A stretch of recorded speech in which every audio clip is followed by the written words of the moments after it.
Hello दोस्तों, आप सभी का हमारे चैनल खबर मंथन में स्वागत है। दोस्तों, राज्य में पिछले 24 घंटे में 1014 नए संक्रमित मिले हैं।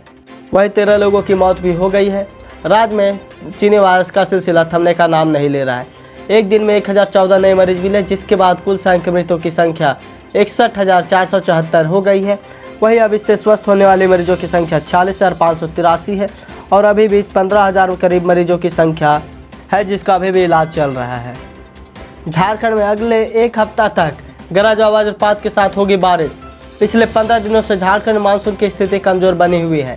इससे राज्य में औसत बारिश 13% कमी आई है। मौसम विभाग के निदेशक डॉक्टर एस डी कोटाल ने बताया कि आने वाले एक सप्ताह तक राज्य में मानसून की स्थिति कमजोर रहने की संभावना है, मगर गर्जन और वज्रपात के साथ कुछ इलाकों में बेहतर बारिश हो सकती है। बंगाल की खाड़ी में आंध्र प्रदेश के तट के पास एक कम दबाव चक्रवर्ती क्षेत्र बन रहा है। इसके धीरे धीरे और बड़ा होने की संभावना है। झारखंड विधानसभा का मानसून सत्र 18 सितंबर से शुरू होने वाला है। झारखंड विधानसभा का मानसून सत्र 18 सितंबर से 22 सितंबर तक चलेगा। चीनी वायरस संकट के बीच शुरू हो रहे सत्र को लेकर सख्त गाइडलाइन जारी किया गया है। इसके लिए सभी विधायक को, विधानसभा के पदाधिकारी व कर्मियों की कोरोना जांच की जा रही है। रिपोर्ट नेगेटिव आने पर ही मानसून सत्र में वे भाग ले सकेंगे। चीनी वायरस संकट के बीच झारखंड विधानसभा का मानसून सत्र 18 सितंबर से शुरू होने जा रहा है। इसके लिए सख्त गाइडलाइन जारी कर दिया गया है। इसके तहत मानसून सत्र में भाग लेने के लिए चीनी वायरस जांच कराना अनिवार्य है। रिपोर्ट नेगेटिव आने के बाद ही उन्हें यहां पे एंट्री मिलेगी। 2024 तक झारखंड के सभी घरों में पाइपलाइन से होगी जल आपूर्ति। पेयजल और स्वच्छता मंत्री मिथिलेश ठाकुर ने कहा कि जल जीवन मिशन के तहत वर्ष 2024 तक राज्य के सभी घरों में पाइपलाइन से पेयजल पूर्ति की जाएगी। दुमका में शनिवार को पत्रकारों से बातचीत में मंत्री ने बताया कि लोगों को स्वच्छ जल उपलब्ध कराना हमारा लक्ष्य है। हर पंचायत में 5 नए चापाकल लगाने की योजना इस साल के अंत तक पूरे राज्य में एक साथ शुरू की जाएगी। संताल परगना की चर्चा करते हुए पेयजल स्वच्छता मंत्री मिथिलेश ठाकुर ने पहाड़ी और अनुसूचित जनजाति के सभी घरों तक पाइपलाइन से जल आपूर्ति की सभी लंबित योजनाओं को 15 दिनों के अंदर पूरा करने का निर्देश दिया है। संसद में उठा झारखंड में आदिवासियों के धर्मांतरण का मुद्दा।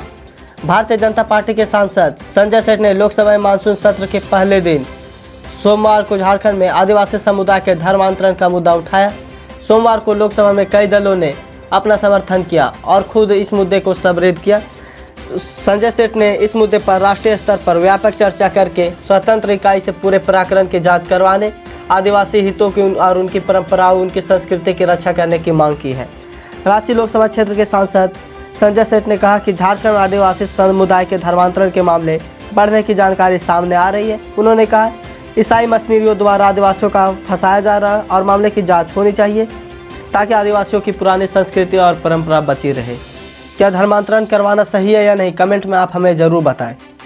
फंस सकता है अयोध्या में राम मंदिर का निर्माण कार्य। अयोध्या में भगवान राम का मंदिर बनना शुरू हो गया है, लेकिन इस मंदिर के निर्माण से जिस लाल पत्थर का प्रयोग किया जा रहा है उसके खनन पर राजस्थान सरकार ने रोक लगा दी है। इस रोक के बाद यह कयास लगने लगे हैं कि क्या मंदिर में निर्माण में बाधा आ सकती है। राजस्थान की सरकार ने राम मंदिर निर्माण के लिए जा रहे पत्थरों के खनन पर रोक लगा दी और अयोध्या जा रहे 25 ट्रकों को जब्त कर लिया है। यह कार्रवाई भरतपुर जिला प्रशासन ने की है।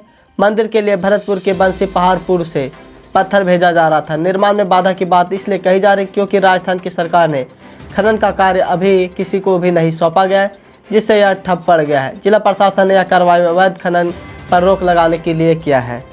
सरकार को यह रोक हटा देनी चाहिए या नहीं, कमेंट में आप हमें ज़रूर बताएं। झारखंड के किसानों के लिए खुशखबरी, अब यूरिया की नहीं होगी कालाबाजारी। झारखंड के कृषि मंत्री बादल पत्रलेख ने कहा कि राज्य में यूरिया की वितरण से जुड़ी लैपस, पैक्स व अन्य सहकारी समितियों को सशक्त बनाने की दिशा में सरकार हर चयनित सहकारी समिति को 5 लाख रुपए तक की कार्यशील पूंजी प्रखंड स्तर पर देगी। पंचायत स्तर पर 1.5 लाख से लेकर 2 लाख तक की पूंजी असल में दी जाएगी ताकि यूरिया वितरण में 50% सहकारिता समितियों के सहभागी के लक्ष्य को हासिल किया जा सके। यह बातें उन्होंने पलामू और हजारीबाग प्रमंडल के सभी जिलों के उपायुक्तों के साथ वीडियो कॉन्फ्रेंसिंग के माध्यम से बैठक में कहा। यूरिया के वितरण, ट्रांसपोर्टेशन और रैंक पॉइंट के विभिन्न बिंदुओं पर चर्चा के दौरान कृषि मंत्री ने कहा कि यूरिया के खुदरा एवं थोक व्यापारियों की मनमानी और निर्धारित कीमत से ज़्यादा राशि वसूलने की शिकायतें प्राप्त हुई है, जो यह एक चिंता का विषय है। अगर ऐसा मामला आपके एरिया में भी है तो आप अपने एरिया का नाम हमें कमेंट में ज़रूर बताएं। साल 2024 तक सभी को नहीं मिल पाएगी चीनी वायरस वैक्सीन। चीनी वायरस वैक्सीन को लेकर एक बड़ी खबर सामने आ रही है। वैक्सीन से जुड़े दुनिया भर में तमाम दावे किए जा रहे। कुछ लोग नए साल में टीका आने का दावा कर रहे हैं, जबकि दुनिया की सबसे बड़ी वैक्सीन कंपनी के सीईओ ने कहा कि साल 2024 तक सभी को कोविड-19 की वैक्सीन नहीं मिल सकती है। सीरम इंस्टीट्यूट ऑफ इंडिया के सीईओ आदार पूर्णवाल ने कहा कि साल 2024 तक इतनी वैक्सीन तैयार नहीं हो पाएगी कि संसार के सभी लोगों को खुराक मिल जाए। उन्होंने भारत के सभी लोगों तक वैक्सीन पहुंचाने के लेकर भी चिंता जताई है। मीडिया रिपोर्ट के मुताबिक आदर पूर्णवाला का कहना है कि दवा कंपनियों का उत्पादन की क्षमता इतनी अधिक नहीं कर सकती।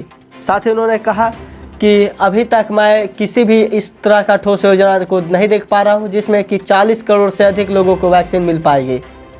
अस्थायीकरण की मांग को लेकर दूसरे दिन भी मोरहाबादी में डटे रहे सहायक पुलिसकर्मी। राज्य के 12 नक्सल प्रभावित जिलों के 2350 सहायक पुलिसकर्मी रविवार को भी अस्थायीकरण की मांग को लेकर रांची के मोरहाबादी मैदान में डटे रहे। उन लोगों का कहना है कि जब तक उनकी मांगें पूरी नहीं होगी वे आंदोलन पर डटे रहेंगे।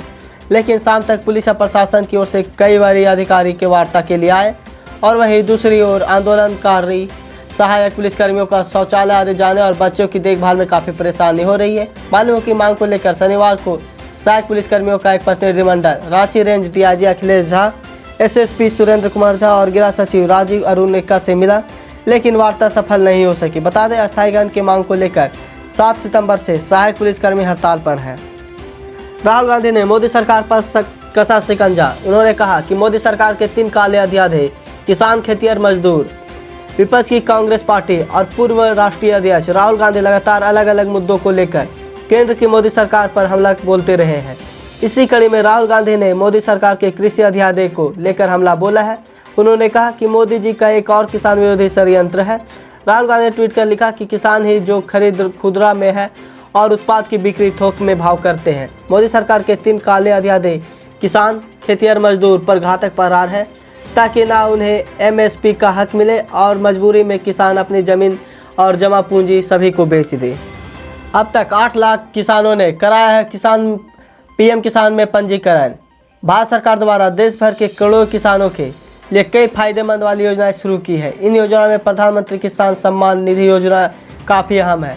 इस योजना के तहत सरकार किसानों के बैंक खाते में हर साल 3 किस्तों में कुल 6,000 रुपये जमा करती है। 24 फरवरी 2019 को शुरू हुई पीएम किसान योजना 1 दिसंबर 2018 से ही प्रभावित हो गई थी। पीएम किसान योजना से अब किसानों को किसान क्रेडिट कार्ड भी जोड़ दिया गया है, जिसके केसीसी पर 4% पर 3 लाख तक किसानों को लोन मिलता है। वहीं पीएम किसान सम्मान निधि का लाभ ले रहे किसानों को अब पीएम द्वारा जारी किया गया क्रेडिट कार्ड का भी लाभ मिलेगा। अगर आप भी इससे जुड़ना चाहते हैं तो pmkisan.gov.in पर जाएं और अपन वहां से इसकी जानकारी ले सकते हैं और साथ ही आप अपने कमेंट में भी बता सकते हैं। देश भर में 21 सितंबर से खुलेंगे स्कूल और कॉलेज। इसके लिए सभी राज्यों ने गाइडलाइन जारी कर दिया है। चीन संकट के बीच अनलॉक 4 में केंद्र सरकार ने देश भर के सभी कॉलेज स्कूल खोलने की अनुमति दे दी है। 21 सितंबर से स्कूल कॉलेज खोलने की केंद्र की गाइडलाइन के बाद अब राज्य सरकार ने स्कूल खोलने के लिए नए नियम बना ली है। केंद्रीय दिशा निर्देश के तहत 9वीं से लेकर 12वीं क्लास तक के बच्चों के अपने माता पिता से लिखित परमिशन लेकर स्कूल जा सकते हैं। वहीं झारखंड में भी 21 तारीख से सभी स्कूलों को खोल दिया जाएगा। झारखंड सरकार भी महामारी के बीच स्कूल खोलने के पक्ष में। गृह मंत्रालय की गाइडलाइन को ध्यान में रखते हुए यहाँ पहले क्लास से लेकर 10वीं से लेकर 12वीं तक की पढ़ाई शुरू होगी। झारखंड के शिक्षा मंत्री जगन्नाथ महतो का कहना है कि बच्चों की पढ़ाई का नुकसान हो रहा है, इसलिए 21 से 9वीं से लेकर 12वीं तक के छात्रों के लिए स्कूल को खोला जाएगा। बीजेपी सरकार लगातार हेमंत सरकार पर झारखंड लैंड म्यूटेशन बिल वापस लेने की जोर दे रही है। भाजपा ने रविवार को यह बात बता दिया कि मानसून सत्र में सरकार को आसानी से कोई विधेयक पारित करने की छूट नहीं देगी। प्रदेश कार्यकाल में हुई प्रेस वार्ता में पार्टी विधायक दल के नेता बाबूलाल मरांडी ने झारखंड लैंड म्यूटेशन बिल को काला कानून की संज्ञा देते हुए घोषणा किया कि यदि हेमंत सरकार इसे वापस नहीं लेती तो मानसून सत्र के दौरान सदन में इसका विरोध किया जाएगा। बाबूलाल मरांडी के आरोप लगाया कि भू माफियाओं और भ्रष्ट अधिकारियों को बचाने के लिए कैबिनेट ने इसे पास किया है। अगर यह बिल कानून बन गया तो झारखंड के गरीब अपनी ज़मीन से हाथ धो बैठेंगे। अधिकारियों से मिलकर ज़मीन दलाल गरीबों की ज़मीन बेच देंगे। इस बिल को लेकर लगातार बीजेपी सरकार हेमंत सरकार का विरोध कर रही है।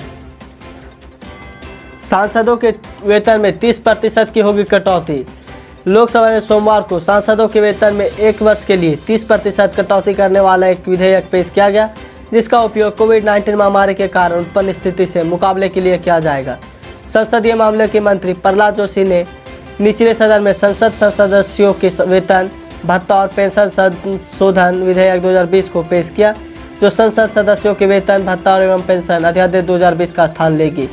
उन्होंने कहा कि वह संसद सदस्यों के वेतन भत्ता और पेंशन अधिनियम 1954 में संशोधन करने का विधेयक पेश कर रहे हैं। इस अध्यादेश को 6 अप्रैल को मंत्रिमंडल की मंजूरी मिली थी और यह 7 अप्रैल को लागू हुआ था। अध्यादेश में कहा गया कि चीनी वायरस महामारी ने त्वरित राहत और सहायता के महत्व को प्रदर्शित किया है और इसलिए महामारी को फैलने से रोकने के लिए कुछ आपात कदम उठाया जाना जरूरी है। तो दोस्तों, आज की ताज़ा खबर में बस इतना ही। अगर आप चैनल में नए हैं तो चैनल को सब्सक्राइब करें और बेल आइकन दबा दें, ताकि जब भी हम वीडियो डालें नोटिफिकेशन आप तक चला जाए।